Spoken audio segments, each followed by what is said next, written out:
ஓமானில் நேற்று காலை முதல் நாட்டின் பல்வேறு பகுதிகளில் கனமழை பெய்ததால் பல்வேறு பகுதிகளில் திடீரென வெள்ளப்பெருக்கு ஏற்பட்டுள்ளது. ஓமானில் ஏற்பட்டுள்ள இந்த சீரற்ற காலநிலை காரணமாக குடும்பங்கள் மற்றும் குழந்தைகள் உட்பட குடியிருப்பாளர்கள் பலரும் கார்களிலும் வீடுகளிலும் சிக்கியுள்ளதாக ராயல் ஓமன் காவல்துறை கூறியுள்ளது. இந்த கனமழை காரணமாக வாடி சமத் அல்சான் முன்னெப்போதும் இல்லாத வகையில் நீர்மட்ட உயர்வை கண்டதாகவும், இதனால் அல்காசல் பகுதியில் அமைந்துள்ள ரவுதா பள்ளியில் வெள்ளம் புகுந்துள்ளதால் கட்டிடத்திற்குள் மக்கள் சிக்கிக் கொண்டதாகவும் கூறப்படுகிறது. மேலும் இந்த பலத்த நீரோட்டத்தில் அருகில் நிறுத்தப்பட்டிருந்த பல வாகனங்கள் அடித்து செல்லப்பட்டது.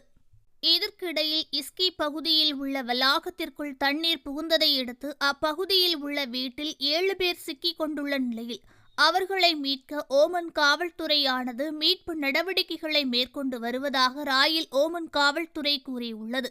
அதேபோன்று அல் முதைஃபியின் விலாயத்தில் சமத் அல்ஷான் பகுதியில் அமைந்துள்ள வாடி அல் முராவின் நீரோடைகளுக்கு மத்தியில் குடியிருப்பாளர் ஒருவர் வாகனத்திற்குள் சிக்கிக் கொண்டுள்ளார்.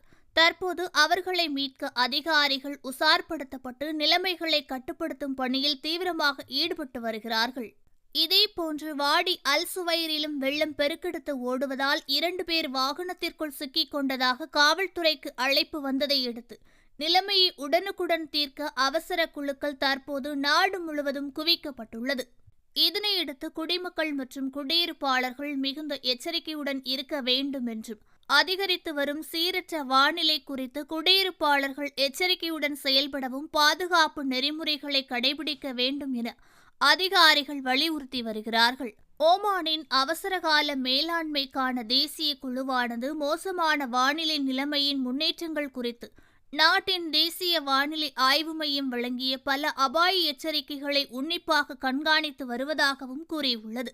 மேலும் ஓமானில் எதிர்பார்க்கப்படும் மழையின் அளவு அதிகமாக இருப்பதால் நிலைமையின் தாக்கங்களை தணிப்பதற்காக ஆயத்த நிலை மற்றும் தயார் நிலையை உயர்த்துவதற்கு தேசிய அவசரகால சூழல் மேலாண்மை மற்றும் அனைத்து துறைகளானது துணைக்குழுக்களுடன் தயார் நிலையில் இருப்பதாக கூறியுள்ளது.